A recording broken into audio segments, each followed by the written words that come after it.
Ekoniama! Aju kapai! Meriam yang menguzurda! बिल्कुल उधर है।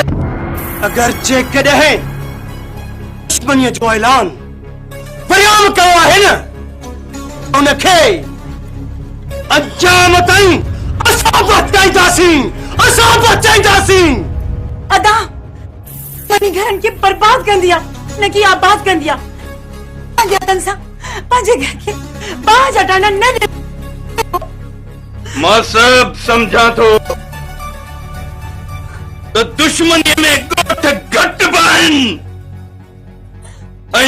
कब्रिस्तान बदंदा पर वे सब बदल कब्रिस्तान वयाम मरंगा हुंदा वयाम वयाम असांजा ता माण्हू मरिया आहिनि इहो उन जो असांते कर्ज़ आहे पर कर्ज़ असां उनखे सूद समेत वापस कंदासीं सूद समेत छोड़ कसा ॾियण ई वठण जा